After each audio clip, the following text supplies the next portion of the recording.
साथियों, जय भारत, जय संविधान। जय भारत, जय संविधान।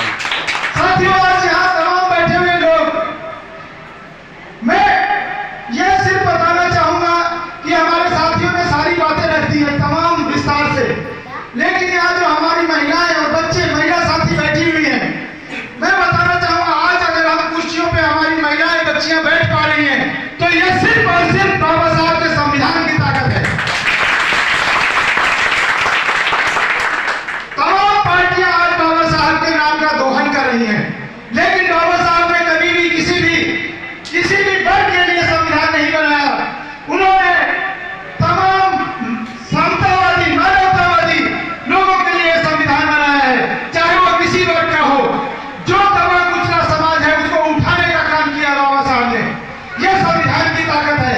आज हमारी महिलाएं, जहां पे आप देखते हैं कि इनको पढ़ने का अधिकार नहीं था, सिर्फ घर में चूल्हा चौका करने का अधिकार था, आज हमारी महिलाएं, महिला शक्ति जमीन से आसमान तक, यहाँ से आप देखते राष्ट्रपति भवन तक पहुंच गई है। यह एक हमारे संविधान की ताकत है। और यहाँ तमाम बैठे हुए हमारे पार्टियों के नेता, मैं उनसे भी निवेदन करना चाहूंगा कि जो कार्यों में लिख दिया जाता, चाहे वो दिल्ली सरकार हो, केंद्र सरकार हो या कोई भी हो, मिनिमम वेतन की बात करते हैं। मैं मजदूरों के साथ काम करता हूं, इसलिए मेरा ध्यान छलकता है। जब आप देखिए लाइन में न्यूनतम वेतन की बात होती, 17,000 से ऊपर न्यूनतम वेतन है। क्या इंडस्ट्रीज में हमें मजदूरों को मिलता है 7,000, 8,000 और 10,000 रुपया मिलता है, तो ये जिम्मेवारी किसकी है? एक मोटरसाइकिल वाला रेड लाइट क्रॉस करता है, उसका चालान काट दिया जाता है। तो जब हमारा एक मजदूर साथी फैक्ट्री में काम करता है, उसका न्यूनतम वेतन नहीं मिलता है, तो सरकार की जिम्मेवारी नहीं बनती है उसके खिलाफ कार्रवाई की जाए, फैक्ट्री सील की जाए या उसका न्यूनतम वेतन दिलाया जाए? तो ये भी जिम्मेवारी हमारे प्रतिनिधियों की है। और जिम्मेवारी हमारी भी है कि हम जागरूक हों, सजग हों। जिस भी जगह हम काम करते हैं, जिस कार्य क्षेत्र में काम करते हैं, तो हम अपने अधिकारों को पाने के लिए संघर्ष करते रहें। क्योंकि बाबा साहब ने कहा है कि शिक्षित बनो। जब शिक्षित बनोगे, अपने अधिकारों को समझोगे, तभी आप संगठित रहेंगे और संगठित करके सब संघर्ष कर पाएंगे। और संगठित होकर संघर्ष करेंगे तो आपका हक कोई भी नहीं मार सकता है। तो साथियों, मैं बहुत ज्यादा कुछ नहीं कहना चाहूंगा।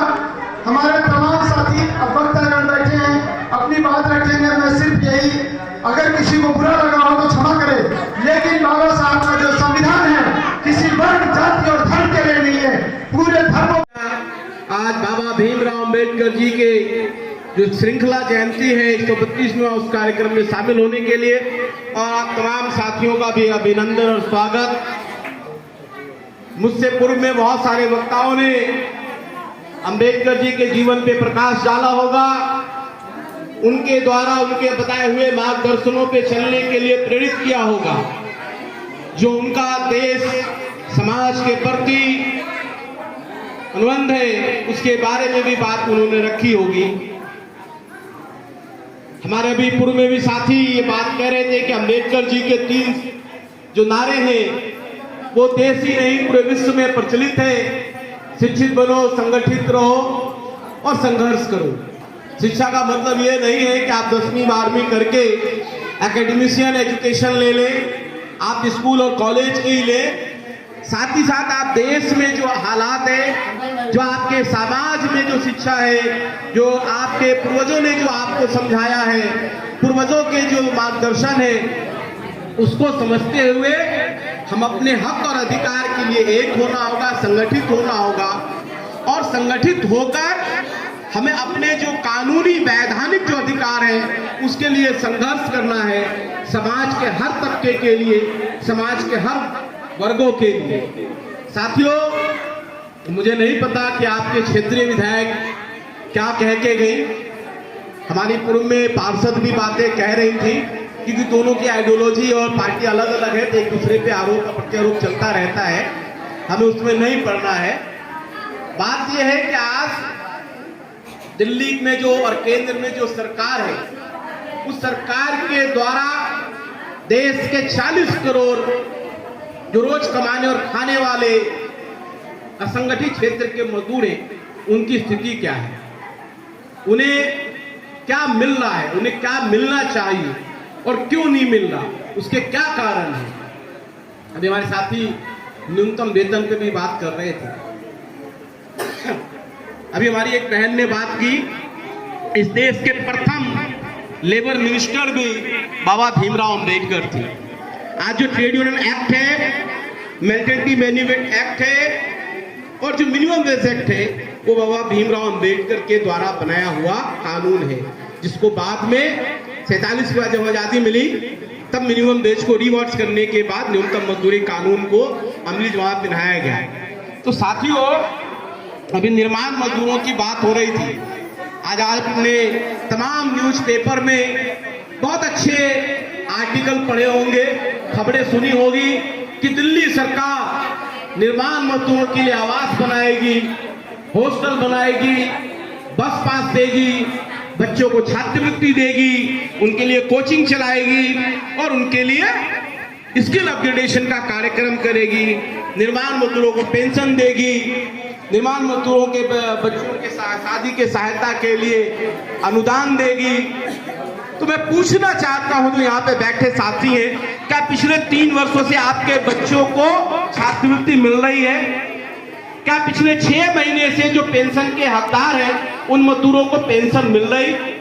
पिछले 4 साल से जिन बच्चों की शादी हो गई उनको सहायता मिला? क्या जो बीमार हैं या जिनको गर्भवती महिला उनको कोई सहायता बोर्ड ने दिया? पिछले 2 महीने से बोर्ड का काम बंद है, उनका नवीनीकरण नहीं हो रहा, क्या वो चालू हुआ?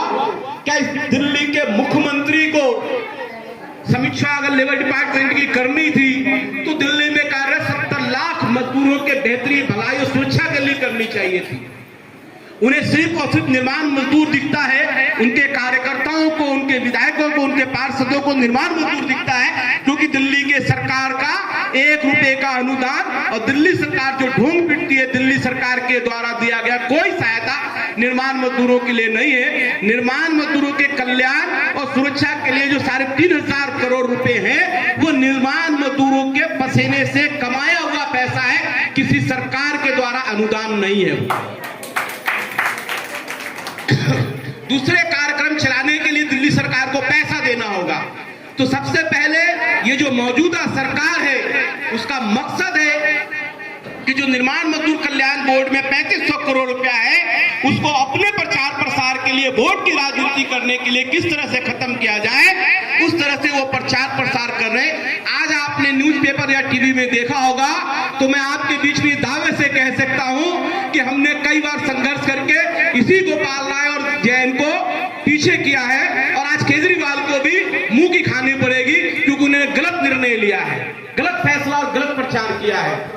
क्योंकि वो पैसा में आपके लिए कोई मकान नहीं बना सकते, आपके लिए कोई हॉस्टल नहीं बना सकते, आपके बच्चों के लिए कोई कोचिंग संस्था नहीं चला सकते, क्योंकि बोर्ड का एक कानून है, वो नियम है, उस नियम से चलना होता है।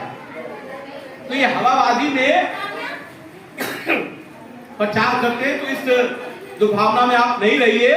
हमारे जो कल्याण बोर्ड है, उस कल्याण बोर्ड से 15 योजनाएं हैं जो तमाम दिल्ली के पंजीकृत निर्माण मजदूरों के लिए है, और वो उन्हीं को फायदा मिलेगा जो उस बोर्ड में पंजीकृत है।